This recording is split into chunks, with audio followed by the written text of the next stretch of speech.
I want to just succinctly give you 5 points about an apostle.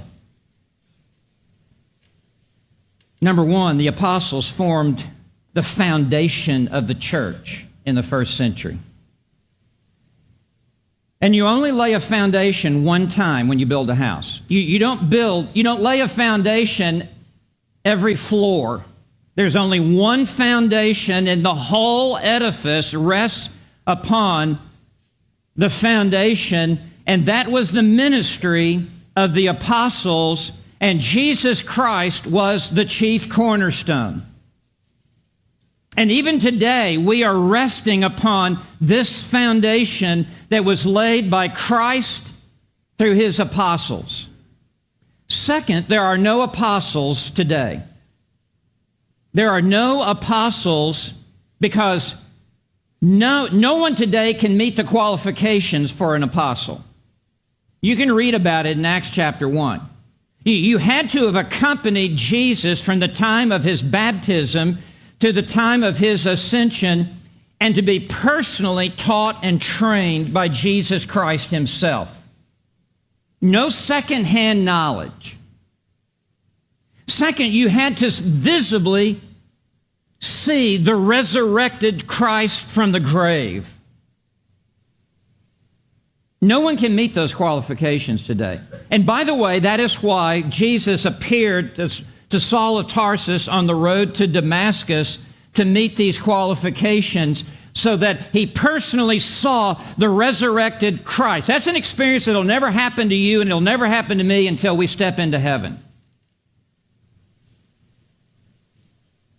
And Saul, who became Paul, was personally taught in the Arabian desert by Jesus Christ himself to meet these qualifications. So if you read about a church and their pastor is called Apostle Jack or something,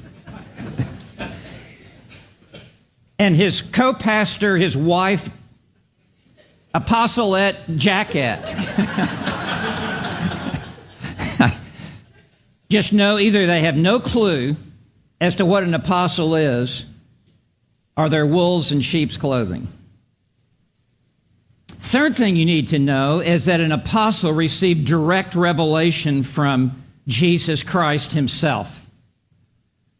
Such that when they spoke with the infallibility of Christ himself. They were just middlemen.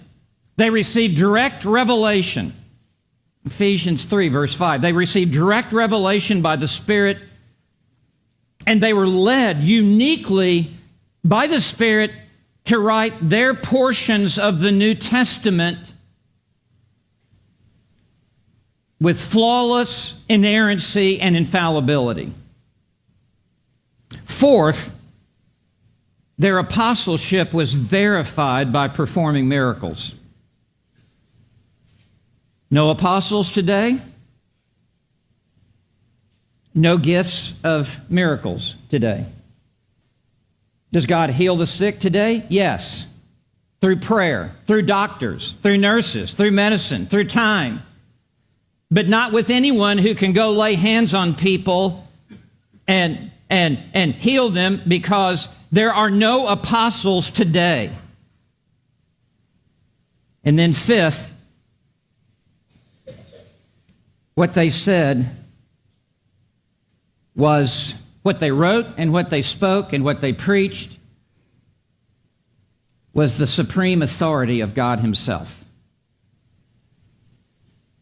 So in this sense, and I want you to track with me here at this point, in this sense, every true New Testament church must be an apostolic church. In the truest sense, no church should ever be a congregation-led church. No church should ever be a deacon-led church. No church should ever be a pastor-led church. And in the truest sense, no church should be an elder-led church. Every church should be led by the apostles, what they wrote in the New Testament, and it is the responsibility of the elders in our church to never color outside the lines. and to stand on the foundation that was laid 2,000 years ago. And the apostles, through their writings and what they taught, they continue to be the foundation of this church and every other church. And what the apostles conveyed was exactly what Jesus, who is the head of the church, gave to them. So no church can redefine church, how we're going to do church. No church can redefine worship and how we're going to do worship. No church can come up with their own method for how to carry out the ministry. That's not given to us. It was given to the apostles. And we are to take the biblical truths and principles that were laid down by the apostles, that was given to them by Christ, and we are to follow the apostolic teaching that Christ gave to them.